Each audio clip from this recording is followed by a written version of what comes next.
life-affirming form legislation here in New York City. I am proud to say that we are passing 5 bills, 4 resolutions into law today that are going to protect trans folks in New York from the fascist impositions of the Trump administration. It is the literal definition of when trans rights are under attack, what do we do? Stand up, fight back! When trans rights are under attack, what do we do? Stand up, fight back! Now, local legislation is the final line of defense against fascism and impositions of our rights. And this is putting those words into action. We have folks here that can talk about all of the legislation. I'm going to take a second to talk about my bill. It's designed to protect trans folks in New York from the horrific incursions of the Trump administration. It requires New York City to communicate with trans and gender nonconforming New Yorkers about all of the rights and resources that they have. That's highlighting every resource, every fund, every program, and this bill is about transparency, accessibility, and solidarity. But most importantly, it's about survival. We're not defending an ideology, right? Like this thing that the right wing puts up in front of us. We're defending lives, period.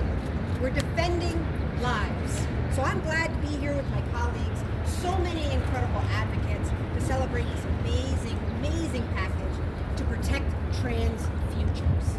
So with that, I will say that I am really excited to invite up for some brief remarks my co-chair of the LGBTQIA+ caucus, Eric Botcher. We give a huge round of applause to my co-chair, Councilmember Tiffany Caban. Hey everyone, Eric Botcher, Councilmember for District 3, which represents West Village, Chelsea, Hell's Kitchen. I'm also proud to be the co-chair of the City Council's LGBTQIA+ caucus alongside my friend and colleague, Tiffany Caban.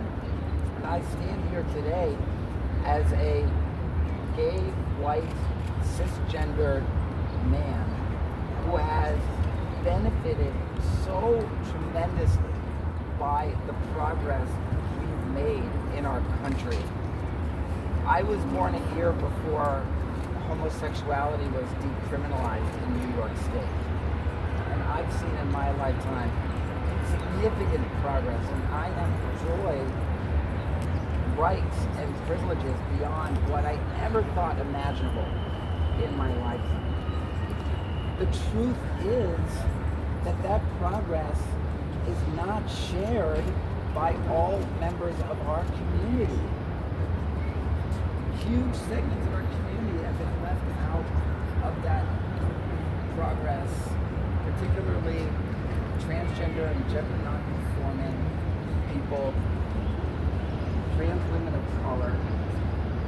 The statistics are shocking with respect to the disparities in every level of healthcare, employment, of the suicide rate, and that is a result of the crushing discrimination, the vicious discrimination that our trans siblings are subjected to every day, even here in New York City, a beacon of equality for the entire world.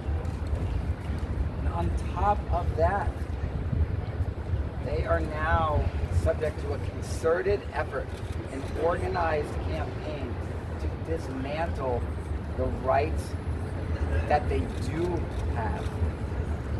And that's what we're here to fight back against. I happen to think it's the responsibility of every gay and lesbian and cisgender person to stand up on behalf of our trans siblings, to speak up and speak out and stand up on their behalf. Because what the Trump administration and the right want to do is they want to split us apart as a community. They want us to turn against each other. They want the gays and the lesbians to consider the trans community as a different struggle than ours. We are not going to let that happen. We are not going to let them divide us. We are one community, one movement, one struggle, and we will not rest until we achieve full equality for every member of our community in every corner, in every state, in every country around the globe. Today is a step in that effort as we seek to fortify the rights of trans and gender nonconforming here in New York City. We have a full complement of civil rights protections in housing, employment, here in New York City and other areas for trans people. But we're passing these 5 bills and 4 resolutions to fortify those rights. And we're calling on New York State to do more. We're calling on the legislature to pass and the governor to sign legislation that can fortify those rights around New York State. I have a resolution calling on them to pass legislation that would protect the health information of transgender and gender nonconforming people in New York State.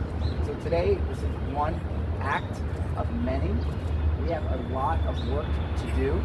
What we cannot do is let them overwhelm us, beat us down. We are not going to let that happen. We're going to continue fighting until we win. Because what do we do when transgender rights are under attack? Stand up, fight back! Thank you so much. All right. All right, y'all, before we bring up the next speaker, I just want to make sure that everybody in this building, everybody in that park knows exactly why we're here. So when I say we are here because, what we're here for. We are here for trans lives. We are here for trans lives. We're here for trans joy. We're here for trans joy. We're here for trans health. We're here for trans health. We're here for trans futures. We're here for trans I futures. just want to thank y'all, and I'm excited to bring up Councilmember Hanif. Good morning, everyone. I'm Councilmember Shahana Hanif, co-chair of the Progressive Caucus, and I'm so proud to join the LGBTQIA+ caucus in hosting today's important press conference. I am so excited that the council has stepped up to ensure that trans and gender nonconforming New Yorkers are safe. They are safe now, and that they are safe in the future.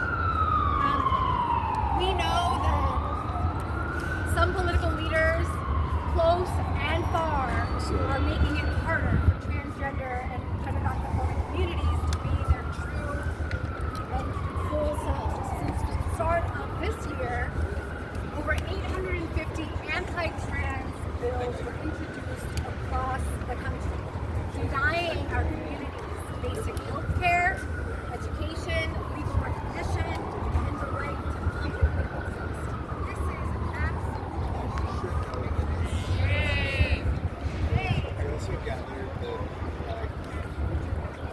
Mira, Mr. Blue.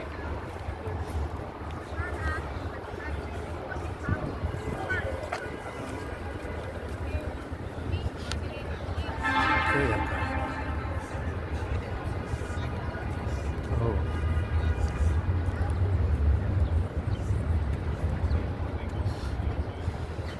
Right here we have Reynoso is running again for